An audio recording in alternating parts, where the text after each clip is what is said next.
Park City, Utah is the site for the second four-man World Cup bobsled race on the Wiesmann FIBT World Cup Tour. Latvia, with the great start times in the first heat, tried to match it here in run number 2. And Team Melbardis, with a great start time, trying to better their teammates as they make their way down. Good day for Latvia as Oskars Melbardis crosses the finish line in a two-heat time of 1:35.14, only the fourth fastest run of the heat, but enough to put him into the lead. Aleksander Zubkov, the two-time Olympic medalist, was next for Russia. Zubkov's start times have not been as fast as years past, but he has been quick down at the bottom. Would he be quick enough to better the Latvians? He falls behind, but by the slightest of margins. Then it turns green, and 1:35.15 he falls back. Now here's the story of the day.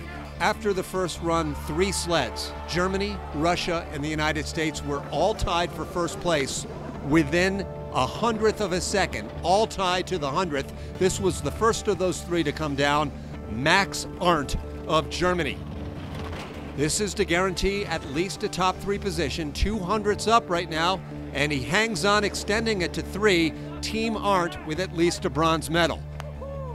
Once again, it was tight, with 3 sleds tied to the 100th of a second. This is the second of those 3.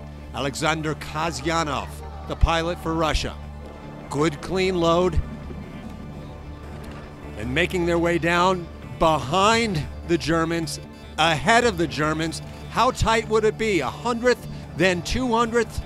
And as they cross the finish line, they do it falling back by 100th of a second. So it's Germany just 100th up on the Russians. How could the Americans do? All 3 of these sleds were so tight. Could the Americans get that 100th ahead of the Germans?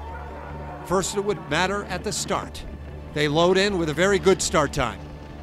Now making their way around the top curves, Holcomb and team extending the lead, 1700ths, 0.2 of a second. So what was once an incredibly tight race becomes a runaway at the end. As the final sled down in the snow, the Americans have the fastest second heat time and win the competition by 0.35 of a second. For Team Holcomb, it was the 4th consecutive victory, 2 in 2-man and 2 in 4-man competition to start off this season. USA, Germany, and Russia on the podium as Holcomb extends his World Cup lead heading to the next event in Lake Placid.